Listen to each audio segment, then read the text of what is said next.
Bonjour à tous, aujourd'hui je vous présente un autre livre que j'ai écrit pour les enfants, Éline et le monde en couleurs.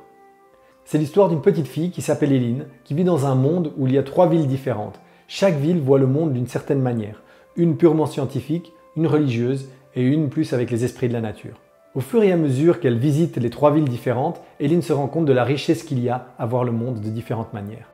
Il était une fois une petite fille qui s'appelait Éline. Elle habitait une grande ville portant le nom de Scientis.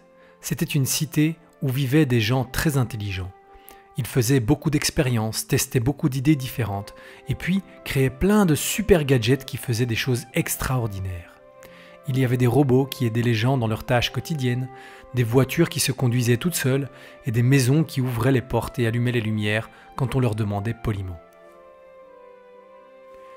Mais Éline s'aperçut que tout n'était pas rose dans sa ville.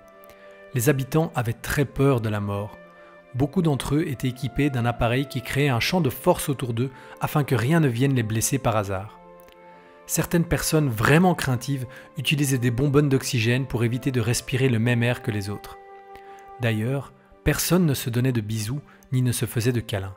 Tout le monde disait que c'était trop dangereux, que c'était comme cela que se transmettaient les maladies.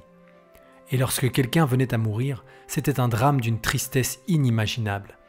Il fallait parfois des années à la famille et aux amis pour s'en remettre. Il y avait autre chose qui ne plaisait pas à Éline. L'intelligence était devenue la seule chose qui comptait. Tous ceux qui n'étaient pas assez intelligents pour inventer de nouveaux gadgets étaient rejetés et traités comme des moins que rien, même s'ils avaient d'autres talents, comme savoir jongler, danser ou peindre par exemple.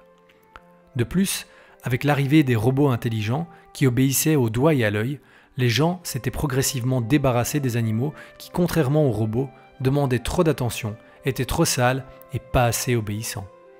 Le peu de personnes ayant gardé un animal traitaient ceux-ci comme des machines. Un canari devait chanter sur commande, un chien n'était guère là que pour remuer la queue à la demande. Un jour, Éline demanda à ses parents, qui étaient tous deux de grands scientifiques très intelligents, comment vivaient les gens des 2 autres grandes villes sur leur petite planète. Sa maman lui répondit « Ce sont des moins que rien. Dans l'une des villes, Déos, ils sont tous obsédés par Dieu et ses commandements qu'il a soi-disant écrits dans un livre. Ils passent leur temps à prier et faire tout un tas de bêtises pour que leur Dieu imaginaire soit content. » Son papa ajouta « Tout à fait. Et puis les gens de l'autre ville, Animus, ne sont guère mieux. Ils font semblant de parler aux esprits des animaux et des plantes et vivent dans la forêt comme des sauvages. » Ces explications n'étaient pas satisfaisantes pour Éline. Elle voulait visiter les 2 villes par elle-même. Fort heureusement, elle était assez grande pour voyager seule.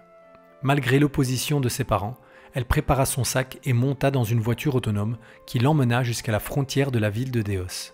C'était une expérience magique. La belle route lisse en macadam s'arrêta soudain.